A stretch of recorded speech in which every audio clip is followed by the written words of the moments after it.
사무엘상 강의 40번째 시간, 이보다 더 좋을 순 없다, 이보다 더 좋을 순 없다 라는 제목으로 설교 말씀 나누겠습니다. 지난 설교에서는 요나단의 결자 해지라는 제목으로 말씀을 나누었어요. 요나단이 결자 해지의 각오로 하나님의 인도하심 가운데 블레셋을 공격한 이야기였죠. 마지막으로 살펴본 구절이 15절이었습니다. 15절. 오늘 본문과도 밀접한 관계가 있어서 다시 한번 15절은 포함시켜 보았어요. 들에 있는 진영과 모든 백성들이 공포에 떨었고 부대와 노략군들도 떨었으며 땅도 진동하였으니 이는 큰 떨림이었더라. 두 가지 떨림이 있다고 할 수 있겠어요. 두 가지 떨림이 있다고 볼 수 있겠어요. 첫째는 심리적인 떨림이 있었어요. 하나님께서 공포를 주셨어요. 요나단이 공격해서, 그 두 사람이 공격해서 그것이 그 많은 블레셋 군대에게 어떻게 공포가 되겠어요. 그렇죠? 그러나 하나님께서 두려움을 갖게 하셨다는 것이죠. 그러므로 전 진영에, 블레셋의 전 진영에 두려움이 임하였다. 전쟁에서 사기는 너무 중요한 것이니까요. 전의는 너무 중요한 것이니까요. 그것이 꺾이니까 여러 가지로 양상의 변화가 크게 왔다는 것입니다. 두 번째 떨림은 땅의 진동이었어요. 땅의 떨림, 심리적인 공포를 의미하지 않습니다. 물리적으로 땅이 흔들렸다. 영어 성경들에서 보니까 지진이라고 번역하고 있어요. 사실 이 두 가지만 하여도 블레셋의 사기에는 아주 지대한 악영향을 끼쳤을 것이 분명한 것이죠. 자, 그런데 그것이 다가 아니었다. 그 이후로도 기이한 일들이 벌어진다. 그것이 오늘 본문 말씀의 핵심적인 내용입니다. 자, 16절 17절 말씀 다시 한번 봅니다. 베냐민 기브아에 있는 사울의 파수꾼이 바라본즉 허다한 블레셋 사람들이 무너져 이리저리 흩어지더라. 사울이 자기와 함께한 백성에게 이르되 우리에게서 누가 나갔는지 점호하여 보라 하여 점호한즉 요나단과 그의 무기를 든 자가 없어졌더라. 멀리 떨어져 있는 사울의 파수꾼이 이상한 광경을 목격하게 되었다는 것입니다. 허다한 블레셋 사람들이 이리저리 흩어지는 모습이었다는 것이죠. 바로 코앞에 있는 것은 아니지만 저쪽에서 멀리서 군사가 대치하고 있는데 블레셋 사람들이 이리저리 흩어지는 모습을 파수꾼이 보게 됐다는 것입니다. 세번역 성경에서는 아우성을 치며 이리저리 몰려다니고 있었다, 이렇게 번역하였어요. 아우성을 치며 이리저리 몰려다니고 있었다.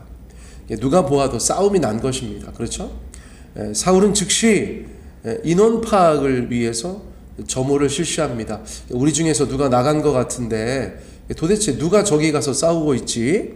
그래서 점호를 실시했다는 것입니다. 점호는 군대에서 인원 파악할 때 쓰는 방법이잖아요. 하나, 둘, 셋, 넷, 다섯, 여섯 이렇게 해서 인원을 파악했는데 600명 정도니까 금세 파악했겠죠.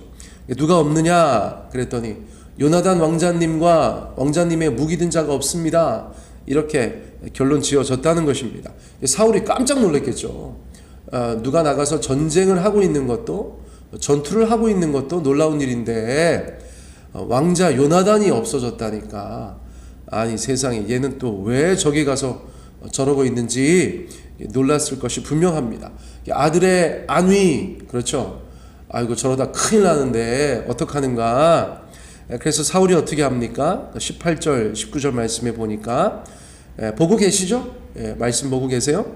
사울이 아히야에게 이르되 하나님의 궤를 이리로 가져오라 하니 그때에 하나님의 궤가 이스라엘 자손과 함께 있음이니라. 사울이 제사장에게 말할 때에 블레셋 사람들의 진영에 소동이 점점 더한지라. 사울이 제사장에게 이르되 내 손을 거두라 하고. 사울은 하나님께 무언가를 묻고자 하는 것입니다. 언약궤라고도 하고, 어떤 분들은 이것이 에봇이었을 것이다, 이렇게 보는 분도 계세요. 무언가를 하나님께 물을 때 에봇이 더 많이 쓰였으니까 그렇게 생각하는 분도 계세요. 어쨌거나 언약궤가 됐든 에봇이 됐든 하나님 앞에 무엇인가를 물으려고 하는 사울의 상황은 분명해 보입니다. 그런데 물으려고 하는데 그것이 뭐 요나단 왕자의 안위가 됐든지 또는 이 전쟁에서의 승리 여부가 됐든지 무언가를 묻고자 하는데 블레셋 진영에서 소동이 점점 더했다는 것이에요. 그러니까 상황이 더 급한 것이죠. 빨리 가봐야겠다. 그런 생각을 한 것입니다. 이렇게 본인의 의도했던 것과 다른 시차로 전투를 개시하는 것이죠. 그래서 제사장에게 손을 거두어라 이렇게 말하죠. 그거 물어볼 상황이 아니에요. 지금 한시가 급해요. 빨리 가보자. 그래서 백성들과 함께 가봤다는 것입니다. 그게 20절 말씀이에요.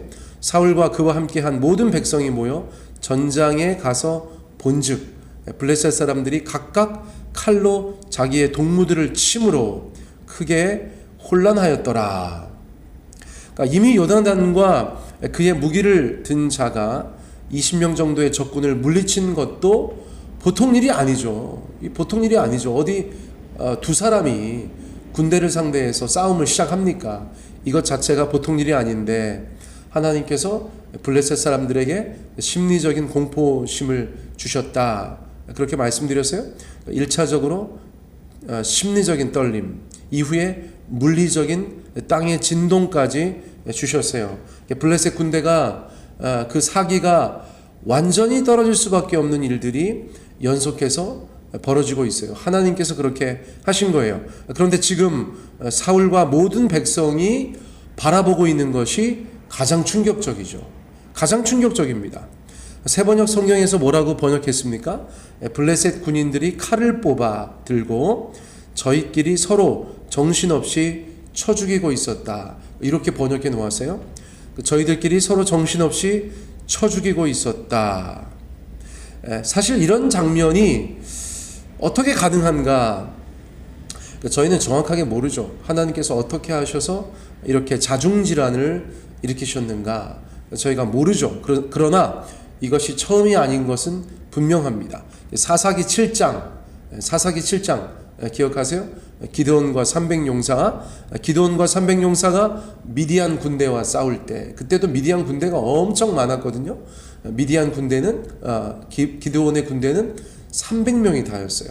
그런데 하나님께서 미디안 진영 가운데 그렇게 자중질환, 서로 치고받고 죽이고 싸우는 일을 허락하셔서 기드온이 이겼죠. 같은 상황, 아주 유사한 상황이 블레셋 군대의 진영 안에서 벌어지고 있는 것입니다. 같은 편끼리 싸우게 하신 일이에요. 일이 이렇게 되자 이스라엘은 사기가 하늘을 찌릅니다. 하나님이 역사하시는구나. 하나님이 우리와 함께 하시는구나.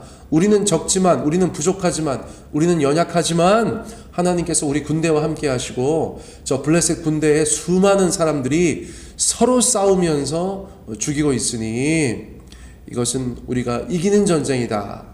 그렇게 생각한 것이죠. 의미 있는 변화가 찾아옵니다. 너무나 분명한 변화들이 찾아와요. 21절, 22절입니다. 전에 블레셋 사람들과 함께 하던 히브리 사람이 사방에서 블레셋 사람들과 함께 진영에 들어왔더니 그들이 돌이켜 사울과 요나단과 함께한 이스라엘 사람들과 합하였고 22절 에브라임 산지에 숨었던 이스라엘 모든 사람도 블레셋 사람들이 도망함을 듣고 싸우러 나와서 그들을 추격하였더라. 어떤 변화가 있습니까? 어떤 놀라운 변화가 있어요? 먼저는 블레셋 군대에 섞여 있던 히브리 사람들이 이스라엘 군대에 합류했다는 것입니다. 이게 무슨 말인가? 여러분, 이스라엘 백성으로서 정체성을 가지고 있지만 사는 곳이 블레셋 지역이었던 사람들이 있었다는 것이죠. 전쟁이 나자 그들은 강제로 징집되는 것입니다. 예를 들어서 지금 러시아가 계속해서 군대를 징집하고 있지 않습니까? 그 상황에서는 인종이나 기타 등등 출신이 어떻든 간에 러시아 국민이면 그 징집의 대상자라는 것이잖아요. 그렇죠? 바로 그것입니다. 블레셋에 살고 있어서 히브리 사람인데 이스라엘 정체성을 가지고 있는데 블레셋에 살고 있어서 또는 그 인근에서 동원되어서 이 전쟁에 블레셋 군대에 포함되어 있던 자들이 있었다는 것이죠. 그런데 그들이 다 하나님께서 역사하심을 보고 이스라엘 군대 쪽으로 합류하였다는 것입니다. 근데 이런 일들은 저희가 나중에 보면 다윗이 블레셋에 망명하죠. 블레셋에 망명합니다. 근데 하필이면 그때에 블레셋과 이스라엘이 전쟁이 벌어져요. 그러자 다윗이 블레셋 군대에 포함되어서 전쟁터까지 나가는 일이 있습니다. 그렇죠? 기억하시는 분들 계실 거예요. 근데 하나님께서 그 전쟁에 참여하는 것을 막아주시죠. 나중에 왕이 되었을 때 큰 결격사유가 되겠죠. 다윗이 예전에 우리와 함께 전쟁을 했던 블레셋 편에서 전쟁을 했던 사람이다, 이런 것이 밝혀지면 왕노는 못하죠. 그러니까 하나님께서 그것을 막아주셨어요. 근데 그 상황 자체는 저희가 이해할 수 있다는 것입니다.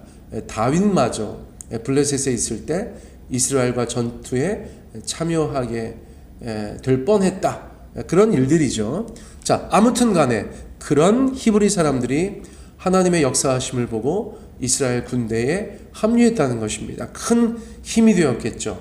자, 두 번째 어떤 변화가 있습니까? 숨어있던 이스라엘 사람들이 전장으로 뛰쳐나온다는 것이에요. 숨을 수 있는 곳이라면 어디든지 숨어 있었던 이스라엘 사람들이죠. 도망한 사람들도 많았다고 말씀드렸어요. 그러나 이제는 전세가 역전된 것을 알았습니다. 그러니까 처음에 숨은 것이야 그렇다 쳐도 지금 나오지 않으면 이스라엘 사람이 아닌 것이죠. 그들은 그렇게 군대에 포함되었어요. 그러자 그 군대의 수가 늘어났겠죠. 몇 명이다 그렇게 얘기하지는 않았습니다만 어쨌거나 적어도 600명 정도보다는 훨씬 많은 군대로 그렇게 증언되었다. 하나님께서 그렇게 역사하셨다, 저희가 볼 수 있어요. 그래서 그 하나님의 백성들이, 이스라엘 군대가 이제 블레셋 군대를 추격하면서 쳐부수고 있다. 여러분, 저희가 그렇게 말씀드릴 수 있어요. 23절, 여호와께서 그날에 이스라엘을 구원하심으로 전쟁이 베다윈을 지나니라. 블레셋은 서쪽에서 쳐들어왔으니까 계속해서 동쪽으로 나가면 이스라엘이 지는 거고, 서쪽으로 이동하면 블레셋이 후퇴하는 것이니까요. 베다웬을 지났다, 이 말은 서쪽으로 도망치기에 바쁘다, 그 말입니다. 전쟁이 조금 확산됐는데 이스라엘이 이기는 전쟁으로 나아가고 있었다, 그렇게 말씀해 주고 계신 것이죠. 성경은 이 모든 일을 여호와의 구원이다, 그렇게 말씀해 주고 계세요. 여러분, 이 짧은 전투를 한번 다시 돌아보세요. 요나단 왕자의 실수로 전쟁이 시작됩니다. 초보왕 사울은 능숙하게 대처하지 못합니다. 그러자 백성들이, 군인들이 숨거나 도망칩니다. 모든 상황이 점점 더 악화되고 있었어요. 그때 요나단이 결자해지의 각오로 하나님을 향한 순수한 믿음으로, 그 열정으로 전쟁터로 나아가는 것을 저희가 보게 되죠. 그것이 전환점이었어요. 다시 시작된 것이었어요. 하나님은 요나단을 도우시는 것으로 이 전쟁 가운데 개입하셨죠.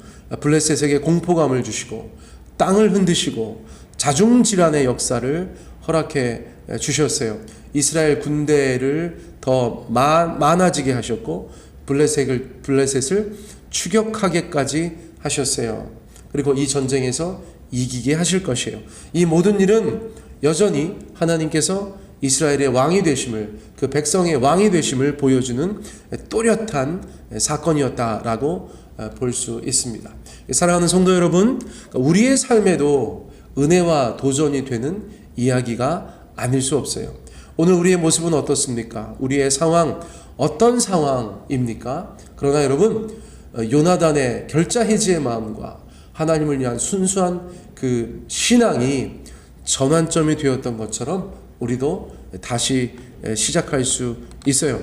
세월이 계속해서 하수상하니까 우리 마음에 자꾸 신앙에 대한 열정이 사라지는 것 같아요.